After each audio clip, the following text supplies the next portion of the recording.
Hola chicos, de nuevo, bueno, ya les voy a explicar la última parte de este tema que se llama la Revolución Mexicana y el Constitucionalismo. Es la unidad de la unidad de la creación del aprendizaje, ¿vale?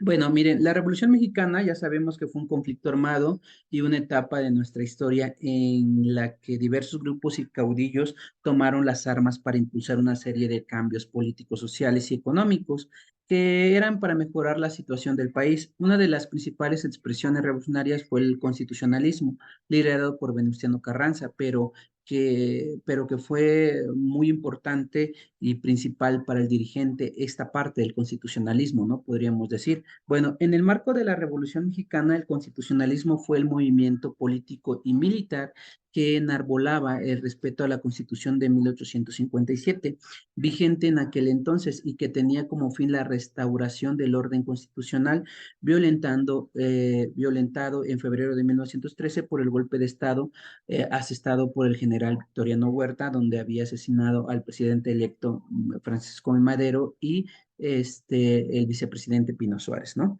Venustiano Carranza nació, hijos, el 29 de diciembre de 1959 en Cuatro Ciénegas, Coahuila, en el seno de una rica familia de hacendados terratenientes de la región. Luego de cursar algunos estudios en la Ciudad de México y dedicarse a actividades agrícolas en sus tierras, se dedicó de lleno a la política a partir de 1887, ¿vale? A la edad de 28 años, ¿vale? Durante el porfiriato, perdón, Venustiano Carranza fue presidente municipal de Cuatro Ciénegas y posteriormente diputado local, senador y hasta gobernador interino de Coahuila.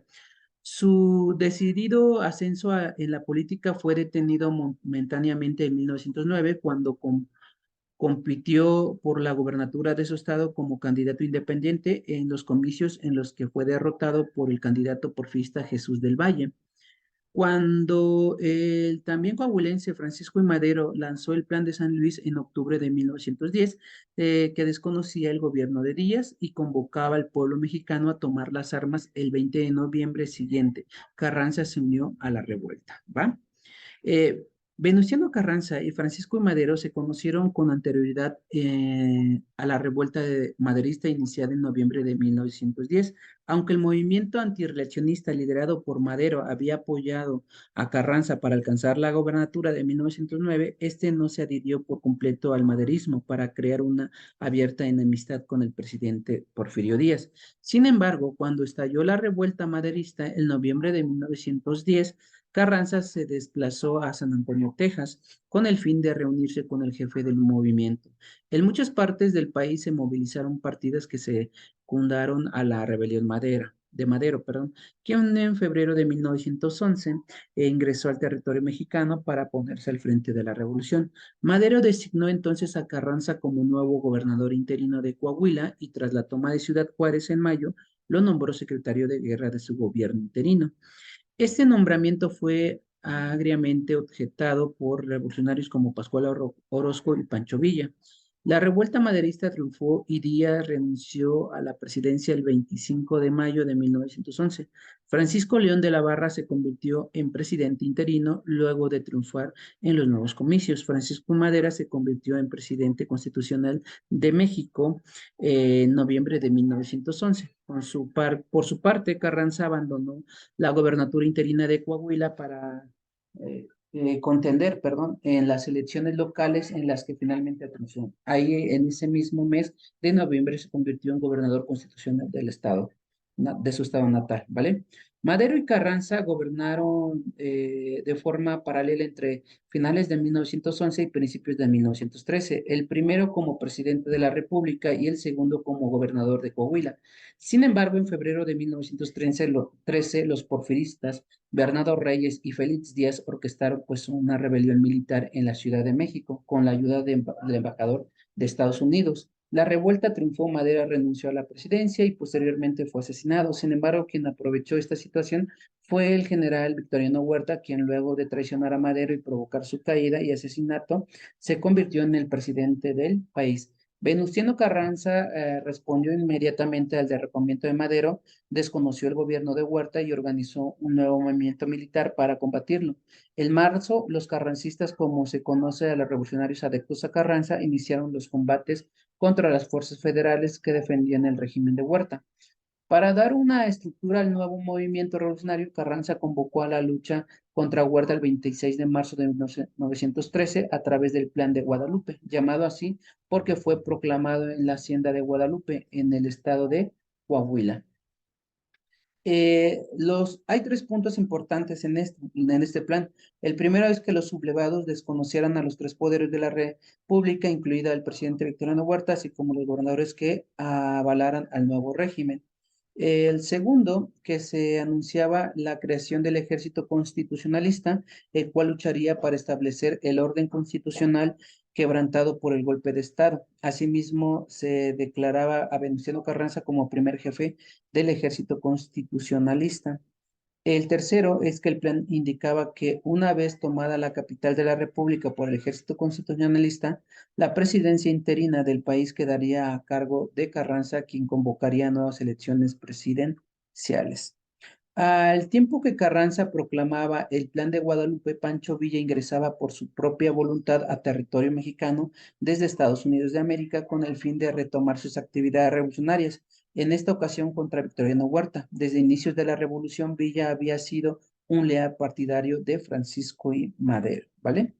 A poco tiempo, el ejército constitucionalista creado por Carranza logró el apoyo de los diferentes grupos y caudillos revolucionarios del norte del país. Gracias a ellos, el ejército constitucionalista quedó integrado por las poderosas divisiones del noroeste, noroeste y norte, las cuales fueron comandadas por los generales Pablo González, Álvaro Obregón, Pacho Villa, respectivamente. Bueno, en el sur del país, Emiliano Zapata y el Ejército Libertador del Sur también combatieron al régimen de Victoriano Huerta. Los zapatistas habían permanecido en armas prácticamente de forma interrumpida desde 1911 cuando sublevaron contra la dictadura de Díaz. Sin embargo, durante la lucha con Huerta, los zapatistas mantuvieron su independencia respecto al ejército constitucionalista, ¿vale? Ahora, ¿qué va a pasar con el ejército constitucionalista durante la revuelta contra la dictadura de Huerta? ¿No? Vamos a ver qué pasa en ese sentido. Miren, mientras la división del noroeste avanzaba hacia el sur hasta tomar Guadalajara, la división del norte, comandado por Villa, derrotaba al ejército federal en las decisivas batallas en Torreón y Zacatecas. Por su parte, los zapatistas tomaron control de Morelos y se lanzaron sobre la Ciudad de México. Vencido por la coalición revolucionaria, Huerta renunció a la presidencia en julio de 1914 y abandonó el país.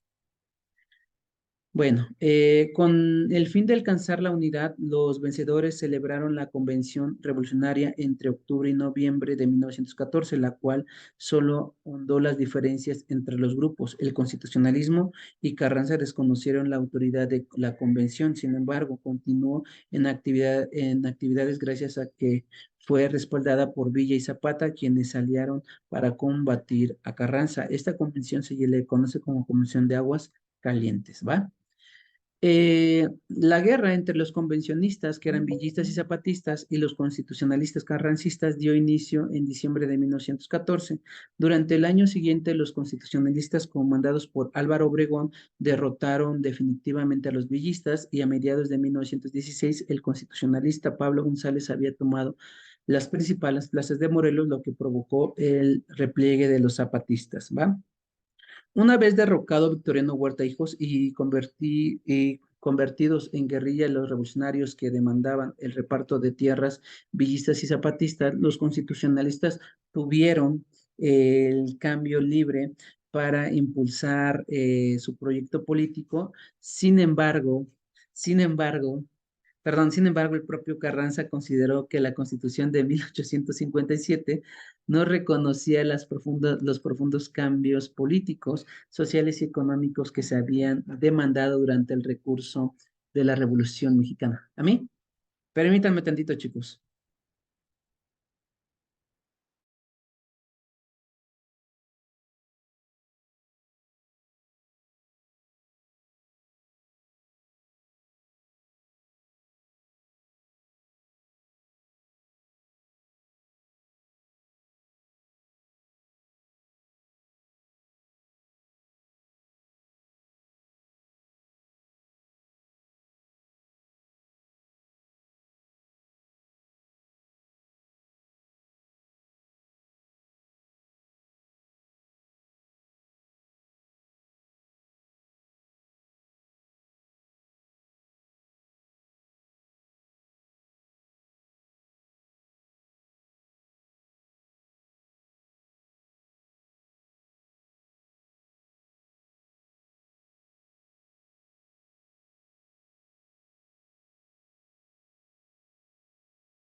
Ok, perdón chicos, es que fui a ver una situación, pero bueno, les decía, ay,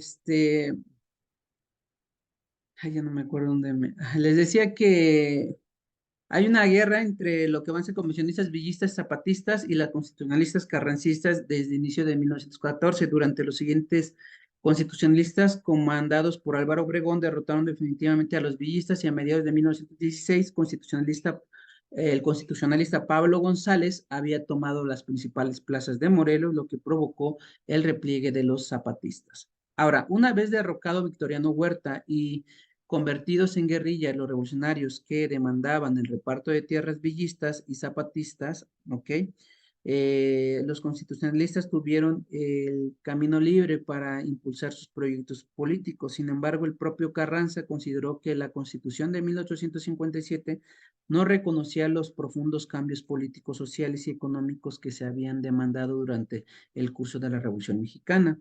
Por ello, durante diciembre de 1916 y enero de 1917, se reunió un Congreso Constituyente con la misión de redactar una nueva constitución política que preservara pues, el espíritu liberal de la versión de 1857, pero que incorporara nuevas disposiciones y preceptos que atendieran las exigencias de la clase revolucionaria, en particular para mejorar las condiciones en las cuales vivían obreros y campesinos. Durante las sesiones del Congreso Constituyente, los carrancistas intentaron imponer una postura conservadora que introdujera pocos cambios. Sin embargo, los obregoncistas, adeptos a Álvaro Obregón y otros legisladores independientes lograron pues, establecer medidas progresistas en favor a las clases populares del país. La Constitución de 1917, hijos, fue promulgada el 5 de febrero de 1917 por el encargado del Poder Ejecutivo, Venustiano Carranza. ¿Cuáles son hay tres, más bien dicho, artículos significativos? No, bueno, no son tres, son varios, si no me recuerdo, han de ser como 8, pero te los voy a mencionar los más importantes, que son los que más resaltan dentro de la Constitución. El primero es el artículo tercero de la educación, que estableció que la enseñanza debía ser libre, laica, es decir, de, desprovista de todo elemento religioso. También se reconocía que la educación básica impartida por el Estado sería gratuita.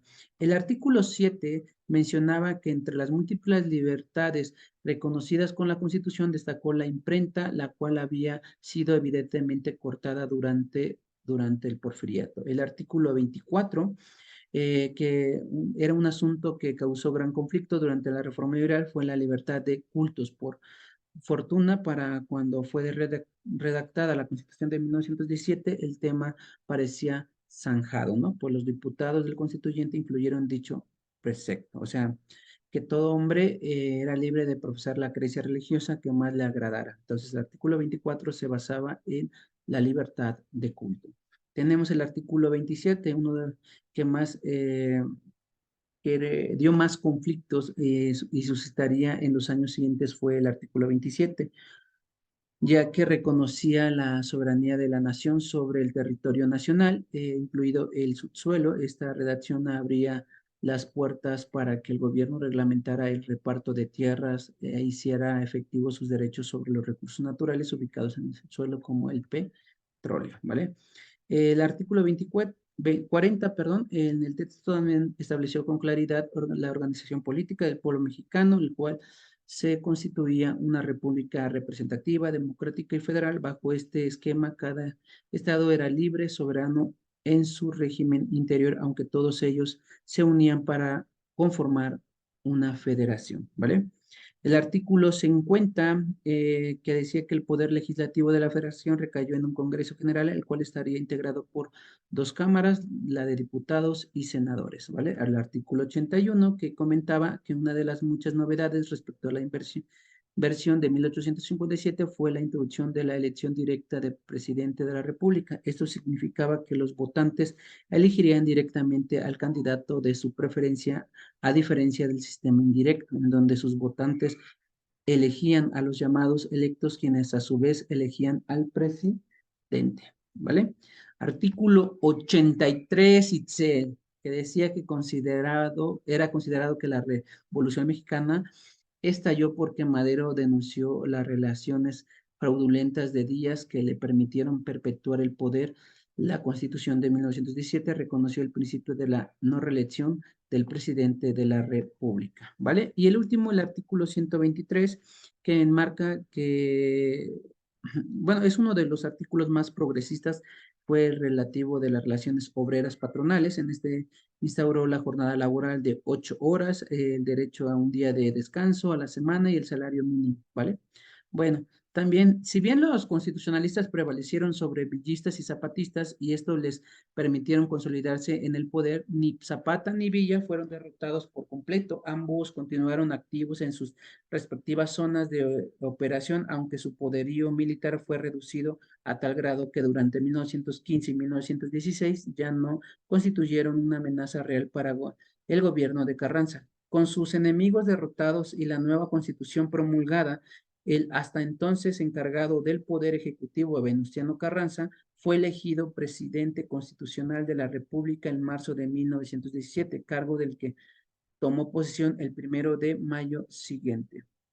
Ahora, como presidente, Carranza se concentró en la pacificación del país, pues caudillos como Villa y Zapata se negaban a abandonar las armas, aunque intentó reactivar la economía nacional e iniciar la reconstrucción de la infraestructura afectada durante el transcurso de la revolución.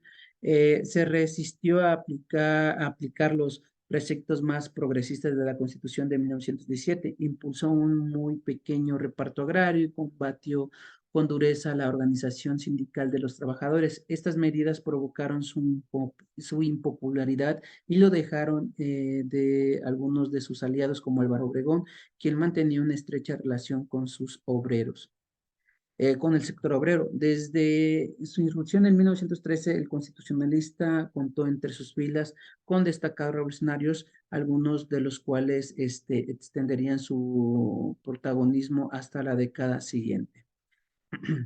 Podríamos decir que uno de ellos es Plutarco Elías Calles, que va de 1877 a 1945. Fue un sonorense que asumió el maderismo en 1912, formó parte del constitucionalismo en 1913 a 1920, cuando se rebeló contra Carranza junto a Álvaro Obregón y de la Huerta, ¿vale? Fue presidente del 24 al 28. Pablo González, de 1879 a 1950, fue comerciante neolonese, o de León, más bien dicho, que apoyó al magonismo, una corriente narcosindicalista alentada por los hermanos Ricardo y Enrique Flores Magón, y el maderismo antes de sumarse al constitucionalismo. Lideró la división del noroeste y por años combatió el zapatismo, orquestó el asesinato de Zapata en 1919. Lucio Blanco, 1879 a 1922, fue un agricultor de Coahuila, simpatizante del magonismo y del maderismo, fue constitucionalista, aunque apoyó el gobierno de la convención, se reconcilió con Carranza, quien apoyó hasta que fue asesinado, ¿vale? Otro personaje es Álvaro Obregón, 1880-1928, fue agricultor sonorense que se sumó al constitucionalismo en 1913. Luego de participar en la lucha contra Huerta, derrotó a la División del Norte de Pancho Villa, fue presidente de México de 1920 a 1924. Adolfo de la Huerta, año 1881-1955, fue un contador adepto al magonismo y posteriormente maderismo y al constitucionalismo, aunque fue cercano a Carranza, lo derrocó en 1920 junto a Obregón y Calles, fue presidente sustituto en 1920. Bueno, desde la revuelta constitucionalista contra Victoriano Huerta, Álvaro Obregón se había convertido en el principal brazo armado de Venustiano Carranza. Sin embargo, de cara a la sucesión presidencial de 1920, la alianza entre ambos comenzó a desquebrajarse, ¿vale? El presidente Carranza estaba próximo a terminar su mandato y para sucederle decidió apoyar al ingeniero Ignacio Bonillas y no a los militares constitucionalistas Álvaro Obregón y Pablo González, quienes aspiraban al cargo. Carranza deseaba poner fin al dominio de los generales revolucionarios sobre la vida política, por lo cual consideraba necesario la llegada de un civil a la presidencia, ¿ok? Aún sin contar con el apoyo de Carranza, Obregón emprendió su campaña presidencial en los primeros meses de 1920. La popularidad del general sonorense hizo de su campaña tanto un éxito, motivo por el cual Carranza intentó encarcelarlo mediante la acusación de intento de rebelión y así sacarlo de la contienda electoral. Consciente de las intenciones del presidente Obregón, huyó a la Ciudad de México y a los pocos días el general Plutarco Elías Calles lanzó el Plan de Agua Prieta Itzel el 23 de abril de 1920, donde desconoció el gobierno de Carranza. Este plan planteaba lo siguiente: las sublevadas de Agua Prieta desconocieron a Carranza como presidente constitucional de la República. Aunque los rebeldes desconocieron la autoridad del presidente, también ratificaron la observancia de la Constitución política vigente promulgada en 1917. El plan también establecía el surgimiento del ejército liberal constitucionalista para combatir a Venustiano Carranza. Asimismo, se nombraba a Adolfo de la Huerta como jefe supremo de dicho cuerpo militar. Una vez que el ejército liberal constitucionalista ocupó la Ciudad de México y el plan fuera aceptado por la mayoría de la población, se nombraría un presidente provisional y lo último, al triunfar el movimiento militar, el presidente provisional convocaría elecciones para elegir al nuevo presidente de la República y al nuevo Congreso de la Unión. El plan de Agua Prieta fue secundado inmediatamente por Adolfo de la Huerta y Álvaro Obregón, quienes mantenían una estrecha relación con Plutarco Elías Calles. El nuevo movimiento revolucionario ganó adeptos rápidamente en varias partes del país, incluso el militar constitucionalista Pablo González, quien hasta entonces se había mantenido fiel a Carranza, decidió unirse a la rebelión. A inicios de mayo, Carranza optó por abandonar la capital del país y dirigirse al puerto de Veracruz, como había hecho a finales de 1914, cuando estalló la guerra civil entre constitucionalistas y convencionistas. No obstante sus intenciones, el presidente Carranza nunca llegó a su destino, pues murió asesinado durante el trayecto. Carranza y las fuerzas constitucionalistas que se mantuvieron fieles a su autoridad desocuparon la Ciudad de México el 7 de mayo de 1920 a través de la línea ferrocarrilera mexicana, ¿no? Durante su marcha hacia Veracruz, los carrancistas fueron atacados por fuerzas adeptas al plan de Agua Prieta, aunque la caballería que protegía a los ferrocarrileros logró repelerla. Carranza y sus hombres decidieron abandonar los trenes y continuar el trayecto en caballo y carruajes. Sin embargo, justo cuando desalojaban los vagones, los carrancistas fueron atacados por el enemigo, lo que causó muchas bajas y desbandadas de algunas tropas, ¿no? Carranza y sus hombres se internaron en la Sierra de Puebla, región en donde se les incorporó el general Rodolfo Herrero, quien fungiría como guía del grupo, ya que conocía el terreno. Al llegar a Tlaxcalotango, Puebla, los carrancistas decidieron pernoctar allí. Sin embargo, a la madrugada del 21 de mayo de 1920, el general Rodolfo Guerra y sus hombres atacaron a traición al lugar donde descansaba Carranza y lo mataron. El deceso del también llamado Barón de Cuatro Ciénegas significó el fin del bando constitucionalista. Muerto Carranza, Adolfo de la Huerta fue nombrado presidente interino para culminar el mandato del primero, perdón. Posteriormente se realizaron elecciones y Álvaro Obregón fue elegido presidente de la República Mexicana. Bueno, y eso sería todo de este tema, chicos. Es que me da risa porque su maestra de química no se me queda viendo ahí. Pero bueno, ese es el tema de la Revolución Mexicana y el constitucionalismo, la última parte de la esfera número 5, ¿vale? Nos vemos, hay que escuchar y hay que hacer nuestro apunte. Bye.